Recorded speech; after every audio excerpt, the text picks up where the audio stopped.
मुन्ना खान जी, MCD के चुनाव में आप लोग क्यों बाहर हैं, क्यों वोटिंग में शामिल नहीं होते? आप लोगों से बार बार सवाल हुआ, तब यही जिक्र हुआ था कि हज कमेटी में आपकी एक पार्षद को जगह मिली है और कुछ सेटिंग है आप लोगों की, ये आरोप लगते रहे आप लोगों पर। आम आदमी पार्टी, अभी विकास गोयल जी ने कहा कि आप लोगों ने तो प्रूव कर दिया कि ये सब कहने की बातें हैं कि बीजेपी ऐसी है, बीजेपी कम्युनल है, बीजेपी ये करती है, बीजेपी वो करती है। पूरी भारत जोड़ो यात्रा में भी आपके नेता यही कहते रहे, और आप क्या कर रहे हैं हज कमेटी में? क्या किया आपकी पार्षद ने, बताइए जरा।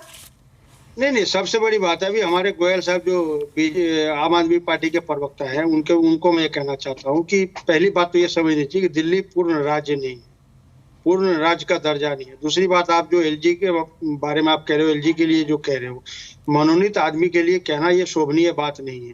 किसी भी तरह से कोई भी संविधान को उलट पुलट करके या किसी भी तरह से किसी भी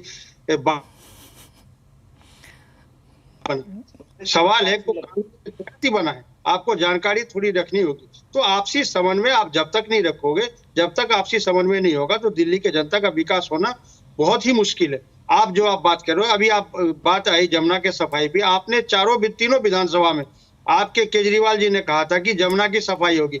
2014 में कहा, 2017 में कहा, 2022 में कहा, मित्र हमें सुन लें, 2000 उसके बाद 2025 में कहा। लेकिन आए दिन छठ के त्योहारों में जिस तरीके से हिंदू भाइयों को और हिंदू भाई अभी यमुना पे बात करेंगे। मुन्ना जी, टॉपिक पर आइए ना, अभी हज कमेटी पर आइए सर, हज कमेटी पर आइए, और मेयर में वोटिंग नहीं कर रहे हैं उस पर आइए।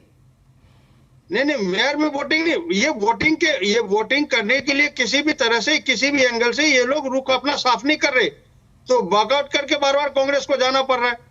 सवाल ये है कि पहले इनका आपसी समन्वय और कुर्सी तोड़ना, कुर्सी फोड़ना बंद हो जाए, तो उसमें जो 9 पार्षद हैं वो बैठ करके बात करेंगे, उसके साथ मीटिंग होगी और वो सोचा जाएगा फिर किसके तरफ वोट करना है। पहले आपसी समन्वय तो बना ले, पहले जो इनके जो वादे थे वो वादों पे नहीं, कांग्रेस तो वोट ही नहीं कर रही है ना, चाहे जितनी बार बैठे, तोड़ फोड़ हो, कुछ भी हो जाए, वो बात तो अलग ही है। आप कह रहे, मुझे नहीं पता कि आपकी पार्टी का ये स्टैंड है या आपका इंडिविजुअल स्टैंड है।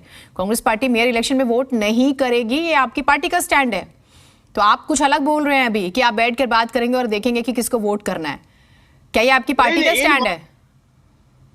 नहीं, इन मामलों में तो नहीं, वोट करने की बात नहीं है। ये इसका जब तक आपसी समन्वय सही नहीं होगा, ये जनता के हित के लिए कार्य नहीं करेंगे, तो इस तरीके से फिर कांग्रेस पार्टी इनको वोट नहीं करेगी, किसी भी पार्टी को नहीं करेगी। ये ऊपर से फरमान है, एक बात। दूसरी बात, इनके आए दिन ये जब से ये सरकार चुन करके आई है, ये आपसी समन्वय ठीक नहीं है और इसमें पिस रही है दिल्ली की जनता। आप देख लो, आए दिन सर सुनिए ना, वो तो हर सवाल का ये जवाब है ना, इस पर मैं बात नहीं करूंगी, ये तो हर सवाल का जवाब होता है। आप क्या अभी आप एक बात बताइए मुन्ना जी, आप सच में सवाल नहीं समझ पा रहे हैं या समझना नहीं चाह रहे हैं?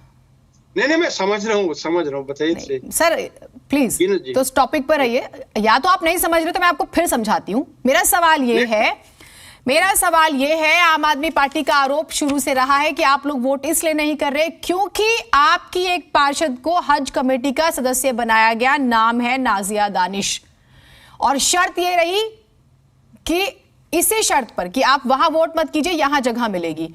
आज जगह मिली और आप लोगों ने क्या किया, यह आरोप है कि आपने वोट नहीं किया, आपकी कैंडिडेट ने, जो भी समिति में नाजिया दानिश ने वोट नहीं किया, और इससे यह हुआ कि 3-2 से बीजेपी प्रेसिडेंट का पद ले जाती है, अध्यक्ष का। यदि वो वोट करती तो टाई हो सकता था, या हो सकता था कि कोई और सूरत होती। नहीं, ये आरोप बेबुनियाद है, बिल्कुल किसी तरह के आरोप नहीं है। हमारी न कोई बात है, न कोई सेटिंग है बीजेपी से। हमेशा से कांग्रेस पार्टी दिल्ली की जनता के हित की बात करती है, दिल्ली की जनता के हित के लिए बात है। और मैं समझता हूँ अगर जो चुन करके आए हज कमेटी के लिए, वो बहुत अच्छी बात है, उसमें कोई किंतु कोई परंतु नहीं है, क्योंकि 2 महीने बाद फिर वो हज के यात्री निकलेंगे, पूरे देश से जाते हैं। तो ये अच्छा चुनाव है, और जो व्यक्ति इन लायक है उन्हें चुना गया है, इस पे किसी तरह का कोई दोष और अवरोष नहीं है। इस पे मैं समझता हूँ आम आदमी पार्टी की तरफ से जो लांछन लगाया जा रहा है, ये बेबुनियाद है और ये निराधार है। इस तरीके की कोई बात नहीं है। सबसे बड़ी बात है, जो सबसे पहले संविधान के तहत कोई भी सिलेक्शन हुआ है, वो चुना गया। और आम आदमी पार्टी को कैसे पता कि हमारे पार्षद ने वोट नहीं किया? वो अपने पहले की रिमांड में जाके उनको अपने में देखने के लिए, आप कैसी बातें कर रहे हैं सर? नहीं डाला। अरे मुन्ना खान जी, अब क्या बातें कर रहे हैं प्लीज। अब ये तो पूरी दिल्ली को पता है कि किसने वोट किया, किसने वोट नहीं किया। आप तो ऐसी बात कह रहे हैं कि जैसे कोई बड़ी बात होगी। मुझे नहीं पता, मैं यहाँ पे आपको क्या बोलूं कि आप कितनी तैयारी के साथ आए नहीं आए, मैं इस पर नहीं बात करूंगी।